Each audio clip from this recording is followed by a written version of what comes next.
지난주에 우리나라에 큰 일이 있었습니다. 제 마음속에는 개인적으로 대통령이 탄핵되지 않기를 바랬는데 탄핵이 되어버렸습니다. 생각해보면 어쩌면 그 탄핵되는 게 당연한 것으로도 생각이 되어집니다. 왜냐하면 이 세상은 하나님의 세상이 아니라 공중권세 잡은 마귀의 세상이라서 결과가 중요하기 때문에 그렇습니다. 과정은 전체 무시하고 결과만 놓고 탄핵되는 그런 과정만 봤기 때문에 그러한 결과가 있지 않았나 생각이 되어집니다. 때문에 저는 다른 말을 하지 못하겠고 싶어서 이 시편 말씀으로 오늘부터 다음 주부터는 시편 제3권을 가지고 설교하며 준비한 것 말씀드리겠습니다. 제목은 하늘 향기 나는 교회여 영원하라 이라는 제목이기도 합니다. 마음속에 그렇게 정했습니다. 성경에서 다윗은 그의 최대의 관심과 최대의 업적은 오직 여호와 하나님 위한 성전 짓는 것으로 모든 것이 기결된다고 저는 봤습니다. 이것에 대한 말씀이 역대기상 17장 1절과 2절에 잘 나타나 있는데 다윗은 이렇게 나단 선지자에게 고백합니다. 나는 백향목궁에 거하면서 여호와의 언약궤는 휘장 가운데에 있도다 라고 한탄하며 설명한 그 말씀이 그 이유가 될 것입니다. 그러나 하나님은 나단 선지자를 통하여 역대상 28장 3절에 너는 전쟁을 많이 한 사람으로서 피를 많이 흘렸으니 내 이름을 위하여 성전을 건축하지 못하리라 말씀하심을 선지자를 통해서 다윗은 듣게 됩니다. 이는 그 이유가 바로 여호와 하나님은 생명의 주인이시기 때문에 그러할 것입니다. 그래서 역대기상 28장 11절에 다윗은 여호와 하나님은 하나님의 손으로부터 받은 성전의 설계도 즉 성전의 복도와 그 집들과 그 곳간과 다락과 골방과 속죄소 등 기록된 그 모든 것을 솔로몬에게 넘겨주게 되는 것입니다. 또한 이 가지에서 성경의 순서를 기록한 기자는 역대기상 29장 전체에서 성전 건축에 쓰일 예물 준비와 다윗의 감사 기도로 다윗의 사역이 종료됨을 알리고 있으며 역대기 하에 솔로몬이 성전 건축을 시작한 그러한 과정으로서 성경을 배치하고 있다는 것입니다. 이것은 또한 다른 관점에서 바라보기도 하는데 더 자세하게 설명을 드리자면은 사무엘상 24장에 다윗이 자신의 왕국 병사를 계수하여 자신의 군사력을 과시하게 하여 인구조사를 실시하였으나 이것이 여호와 하나님에게 악하게 보이므로 그에게 갓 선지자를 통하여 7년 기근 혹은 적군의 석 달 동안 도망하는 것 또 사흘 동안 온역 중 어느 하나를 불로 택하겠느냐 이렇게 말씀하시므로 그는 여호와의 긍휼을 바라고 자신의 사람의 손에 빠지기보다는 하나님의 손에 징계를 택하게 되므로 사흘 온역에 이스라엘 군사 7만 명이 죽게 된 것입니다. 그는 이러한 과정에서 다시 한 번 더 다윗은 자신의 정체성과 자신의 본분을 깨닫고 마침내 아리우나 타작마당에서 천사를 만나게 된 것이죠. 그래서 그는 그곳을 은 50세겔로 여부수 사람에게서 주고 사서 그곳에서 속죄의 제사를 드리게 되었고 마침내 그는 그곳에서 그토록 마음속으로 원했던 여호와의 성전이 들어서게 되는 장소를 바로 지정하게 되었던 것입니다.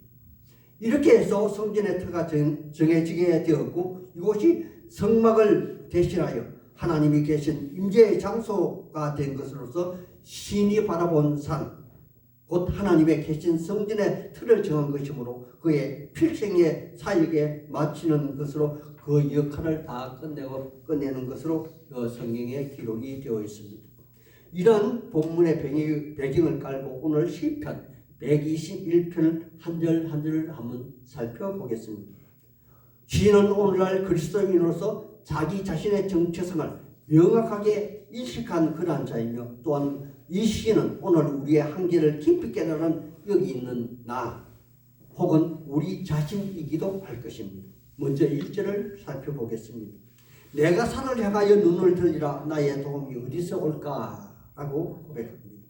여기서 내가라고 지정되는 나는 여호와의 인자가 자신의 생명보다 나음을 깨닫고 입술로 고백하기로 결단한 그런 자로서 간절하게 자기의 그리고 엄정하게 여호와 하나님의 은혜를 구하는 그런 자를 말하는 것으로서 평생 그의 입술로 주를 송축하며 주의 이름 앞에 자기 자신의 두 손을 들고자 결단하고 작정한 자를 말할 것입니다. 그러므로 그 산은 다른 이름으로 시온산, 모리아산, 아리오나 타작마당, 그 옛날 아브라함이 이삭을 드렸던 바로 그 산을 말하는 것으로서 당시 솔로몬 성전이 있는 산이며 오늘날 이슬람 모스크가 세워져 있는 그 산을 지칭할 것입니다. 2절의 말씀입니다. 나의 도움은 천지를 지으신 여호와에게서로다 라고 이야기합니다.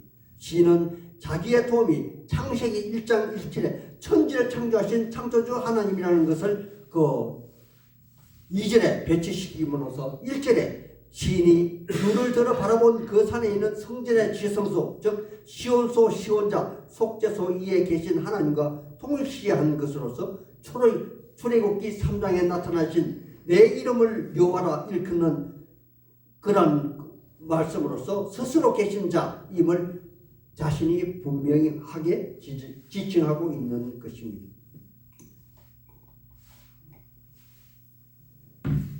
그리고 3절에 여호와께서 너를 실족하지 아니하게 하시며 너를 지키시는 네가 졸지 아니하시리라 하고 고백합니다. 여기서부터 시인은 시인의 관점이 아니라 모든 것을 다 알고 계시는 전지적 관점, 즉 해설자의 관점에서 여호와께 도움을 요청하는 시인과 또 그 요청을 받아들이는 여호와 하나님을 동일시하고 또 도움을 허락하시는 하나님과 도움을 바라는 시인의 입장 모두에서 우리 모두의 피조물의 존재 제약을 벗어나 시공간의 한계를 초월한 창조주의 관점으로 이끌며 이 시를 이끌고 있는 시인의 모습을 우리는 보게 됩니다.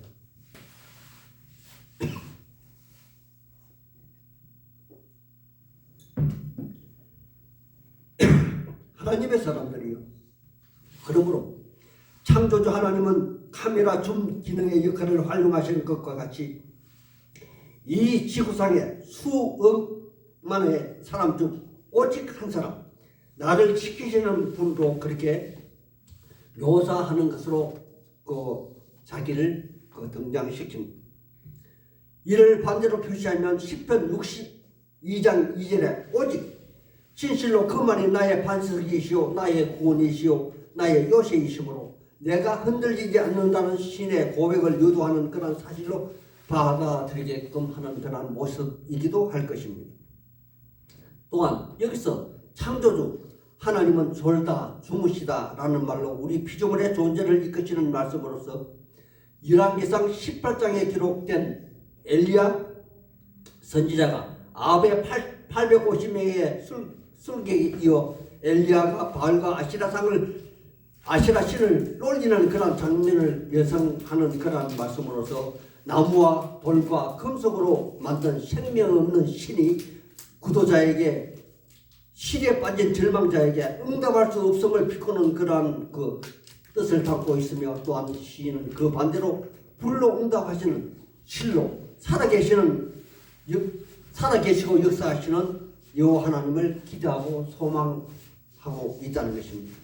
4절에 이스라엘 지키시는 이는 졸지도 아니하시고 주무시지도 아니하시리로다 라고 고백합니다. 이제 시인은 그래도 하나님 앞에 나와 기도하게 되므로 시야를 넓혀 자기 자신에게서 벗어나 주의 이웃을 바라보게 되었고 또 이스라엘 전체 민족을 위하여 하나님의 마음을 읽는 기도를 하게 됨으로써 마음의 확신을 그는 가지게 됩니다. 그러므로 그는 지금까지 개인의 차원을 넘어서 민족과 자기 자신을 동일시하면서 지켜 보호하여 주심을 다시 한 번 더 강조하며 하나님의 마음이 머무는 구별하여 택하신 이스라엘 백성들을 지키시는 그런 분으로서 졸지도 아니하시고 주무시지도 아니하시며 눈동자같이 지키시는 이스라엘 역사를 통하여 확신하고 또 간절한 소망으로 그는 고백하고 있습니다. 5절의 말씀입니다. 여호와는 너를 지키시는 이시라. 여호와께서 내 오른쪽에서 내 그늘이 되시도다.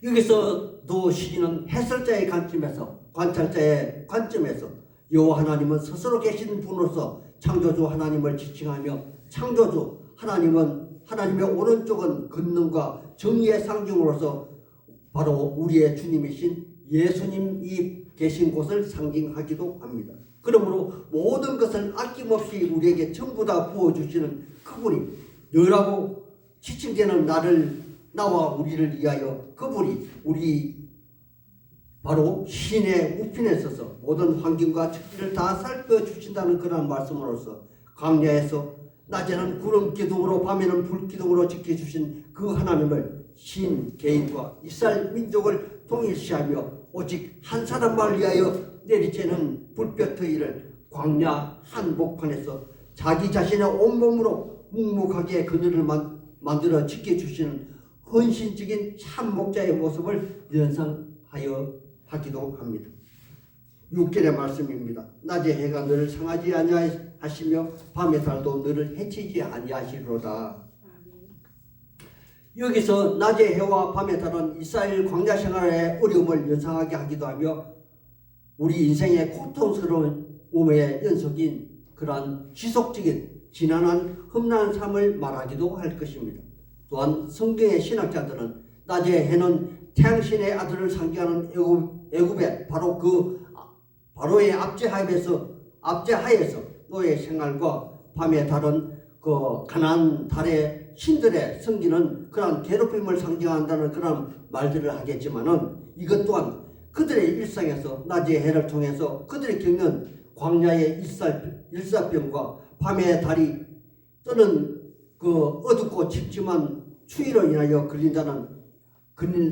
병에 걸린다는 파킨슨 병으로 손과 온 수족을 뜨는 그런 병으로부터, 아니 모든 자연 환경으로부터 보호함을 나타내주는 그런 말씀이기도 할 것입니다. 7절의 말씀을 보겠습니다. 여호와께서 너를 지켜보던 환난을 면하게 하시며 또 내 영혼을 지키시리로다. 아멘. 여기서 모든 환난은 6절에서 언급한 자연 환경과 또 시인이 살아가면서 겪게 되는 형편과 처지에서 시인에게 다가오는 마귀의 모든 유혹과 질병과 사망, 그리고 현실의 생활 구애에 따른 어려움에서 생명싸개로 보호해 주시는 영혼의 주인이신 여호와 하나님의 존엄한 의미를 바라보게 됩니다. 그러므로 여호와 앞에 나와 자기의 어려움을 토로하는 자는 여호와 하나님의 형상으로 지어받은 모든 자를 일컫는 하나님의 사람들은 당신의 이름으로, 아니 그에게 속한 모든 영혼은 모두 그의 소유물이므로 그가 지켜주시는 것은 또한 그분의 지극히 사적인 일이며 개인적인 일들이 아니겠습니까? 8절의 마지막 말씀입니다. 여호와께서 너의 출입을 지금부터 영원까지 지키시리로다. 모든 피조물들은 에덴 동산 이후 아직까지 영원함을 잘 알지 못하고 느끼지 못합니다. 다만 여호와께서 창조하신 시간이라는 개념 안에서 현실이나 저 천국의 삶, 영원한 삶, 즉 시공간을 초월한 그런 삶으로서 여호와 하나님이 천지 창조 시에 창조하시고 그 말씀하신 성경 말씀 계시록 21장 말씀에서 처음 하늘과 땅이 다시는 있지 않더라라는 말씀으로 다만 우리는 상상해 볼 뿐입니다. 그럼에도 불구하고 우리의 마지막 미지의 세계, 새 하늘과 새 땅에까지 보호해 주시고 지속해 주심을 나타내는 그런 말씀으로서 계시록 21장 1절에 또 내가 새 하늘과 새 땅을 바라보니 처음 하늘과 처음 땅이 없어졌고 바다도 다시 있지 않더라라는 그런 말씀 속에서 우리가 지금 이 땅에서 겪었고 또 겪을 모든 것에서 4절에 나타난 모든 눈물을 그 눈에서 닦아주시니 다시는 사망이 없고 애통하는 것이나 곡하는 것이나 아픈 것이 다시 있지 아니하리니 처음의 것이 다 지나갔음이라 하신 말씀을 다만 우리는 믿음으로 고백할 뿐입니다. 그러므로 여기 시편 121편의 결론을 말하자면 저는 마지막 8절의 말씀이라고 생각이 되어집니다. 그리고 이 8절의 말씀을 잘 풀어서 나타내는 것이 바로 계시록 21장 6절과 7절의 말씀이라 생각되어서 제가 발췌하여 읽어드리겠습니다. 또 내게 말씀하시되 다 이루었도다. 나는 알파와 오메가요 처음과 마지막이라. 내가 생명수 샘물을 목마른 자에게 주리니 이기는 자는 이것을 상속으로 받으리라. 나는 그의 하나님이 되고 그는 내 아들이 되리라. 아멘. 하신 바로 그 말씀이 아닌가 생각이 되어집니다. 이는 시인이 아니 오늘 우리가 산을 향하여 성전을 향하여 여호와께서 계신 보좌를 향하여 천지를 지으신 하나님을 향하여 눈을 들고 손을 들고 마음을 열어 자신의 문제 해결을 위해서 도움을 요청하는 산 마음을 가지고 온 하나님의 사람들과 또 우리를 구원하신 구주이신 예수님의 영광을 위해서 아버지 나라의 확장을 위해서 그들이 속해 있는 바로 하늘 향기 나는 교회를 위해서 계시록 2장 3장에 나타난 7교회에 약속하신 말씀으로서 이기는 자에게 주시는 영원한 생명의 생명수를 받게 될 것입니다. 아멘. 그러므로 이는 곧 다시 오시겠다고 약속하신 예수님이 실제로 우리의 인간의 시간대에 다시 오시는 그날까지 지속되어서 이 땅에 굳건하게 될 것을 분명하게 확신하는 바입니다. 아멘. 또한 이렇게 되기를 간절히 소망하기도 합니다. 아멘. 여기에 계신 모든 믿음의 공동체, 우리의 주인 대신 우리 주 구주 예수님이시여, 아니 우리 각자의 주인 되어주신 주님이시여, 우리의 믿음 없음을 도우소서. 바로 하늘 향기 나는 교회를 지켜보아여 주옵소서. 하늘 향기 나는 교회와 나와 여러분의 주인 되신 우리 주 예수님 이름 받들어 감사 기도합니다. 아멘. 아멘.